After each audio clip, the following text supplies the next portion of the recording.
So Sirga starts every walk with a big hug when I open the door, and she jumps on me and is happy and excited. If she can see that she's about to go outside and the door's still open, she doesn't hug very long, she just gets going. She gives a quick hug, a quick rub, and then she runs. Once we get outside, Sirga is just super hyper. She's excited, she jumps back and forth, she runs at me and jumps on me, and she likes to slap my legs while she's walking past, and sometimes that lands me on my bum quite hard. And that's just Sirga's way of starting every walk. She gets overexcited and starts running around. Then as we start walking away from her home into her new 2,000 hectare area, she starts getting a little bit more calm, and she just runs along the road. She runs up the dunes and looks around. She has a little tree along the way that at every beginning of the walk she jumps up into the tree, gives it a tree a little scratch, sometimes a few other trees also. The scratching is part of the marking. And usually around 5 to 10 minutes after that tree, Sirga starts actually calming down, and then she starts focusing on her surroundings.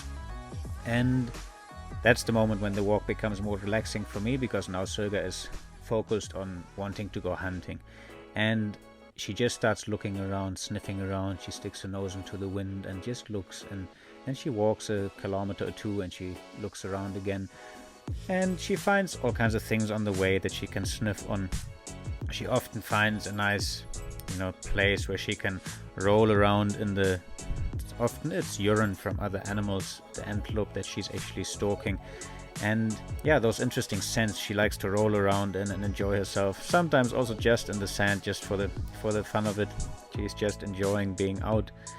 And it's actually amazing how Sirga somehow with her senses can sense things from so far away. I have no idea where we're going. Sometimes it takes hours and we're walking long distances, and I can see on Sirga from the moment, like hours ago, that she is actually focusing on something. She's getting a scent, and then I can see that we're coming past fresh tracks from maybe an eland herd, and maybe an hour later we come across the same tracks from that same herd, although we haven't actually followed the tracks. So Sirga is mixing everything. I'm able to follow a track if I stay on that track, but Sirga hears and smells, and everything is combined so that she just follows in the direction where she knows those animals are.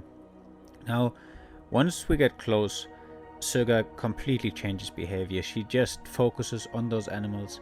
She's actually forgetting so much about anything else around her sometimes that, if she's just sitting there stalking and I stalk, up behind Sirga to also have a look, sometimes she gets a fright and jumps up because she didn't know I was coming. So I actually got to be careful there. Don't do that, because then the elands find out that we're there and run off. But Sirga just starts being completely focused on her prey, and that's actually some of the most amazing moments to be with her, to see the lion in such a perfect state of stalking and crawling up to these animals. And we can actually spend hours only moving maybe 50 meters, because Sirga will sit behind a bush and just look at the animals, and they might be far away, she can just see them, but she waits until all the animals usually start moving. If they are standing still and looking out, Sirga does not move. Once the herd is grazing, their heads are down, they're eating and they're slowly walking along, then she starts crawling just carefully and slowly behind the next bush, and she can sit there for a very long time again and just stalk. And that's a fascinating part of the walk, and actually can be quite hard for me to get nice footage of it, because it's hard to get in front of Sirga when there's animals like that and we don't want to disturb them. So I have to be very, very careful, and I'm also just crawling on my stomach through the sand with her. And that's a main part of the whole walk. Eventually Sirga charges, and that's hopefully what happens, because if she doesn't get tired, and then the walk can take forever because she'll just start the same thing all over again.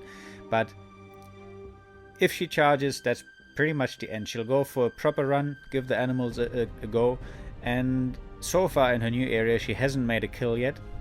She jumped on an eland that she stalked perfectly, and she waited for the right moment, but the eland was just too big. It actually just kicked, and that's Sirga left it. She didn't get a scratch or anything. They're extremely good at that, but it was too big for her to catch by herself.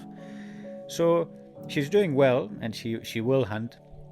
And yeah, that's usually when, after a chase like that, we start sitting down. That's when I can take some videos with Sirga and me together. I can say something into the camera, and Sirga is calm and lying down, resting somewhere in the shade for a little bit. And that's pretty much where we have a nice break, you know, a bit of bonding time. I can scratch Sirga a little, and she's really enjoying that. And after that, depending on what time it is, usually I start heading home. And heading home just means I start walking ahead. Sirga usually knows the direction. She knows the direction definitely better than me. But I start heading home, and Sirga slowly follows. She sometimes is not so much in the mood, and then she just starts wandering off again. She gets a smell or something, and that's interesting. So she buggers off, and I start walking on her tracks, find her again, and then we start walking towards home again. And actually, as we get closer to home, usually Sirga gets excited about going home, and she starts walking in front of me or very close to me again. And once we get to her enclosure, she usually just runs ahead inside, because she knows she'll get a snack and it's her safe area, her home. And that's how we get home with Sirga. So that's pretty much how every walk looks like with her. It's quick to explain it, but it can take quite long. Most of the walks at the moment are around 7 hours, 8 hours long. So it's quite exhausting. And for ones of you who wonder why Sirga is not just staying outside right now, her fence is finished, everything is done, and thanks to the support that we have gotten, we were able to do this. There would be no way this could have happened without all the amazing people that have donated to Sirga. But right now we are waiting for a collar to be fitted on Sirga, and then we will let her go outside and let her stay outside, but we will be able to see where she is. We'll be able to make sure that she's okay. And also, it is a 20-kilometer fence. Some big wildlife like elands or something, if they get chased into that fence, maybe there's a hole in it. We don't know if there's poachers around that actually want to cut into that area or anything like that. So we have monitoring on the fence. We can see if something happens, and also we'll have a collar on Sirga specifically for the beginning when we leaving her out there, and that way we can monitor her whereabouts very, very carefully. I do believe she will come home every day anyways, maybe to get a snack and to see me. And obviously we will go into the area when she's outside there and check on her every day. But we still want to, just be sure that we know where she is. And that's why at the moment I walk with her. We try to walk once a week. It's not something that I can do every day. The 8-hour walking is also quite hard on me. And the once a week thing, depending on how busy we are, it usually works out. And then, hopefully soon we will get the color, and then Sirga can stay outside, and we'll see what happens then. Anyways, I hope this helped a bit to explain how it works when Sirga is outside her enclosure and how she's enjoying her walks.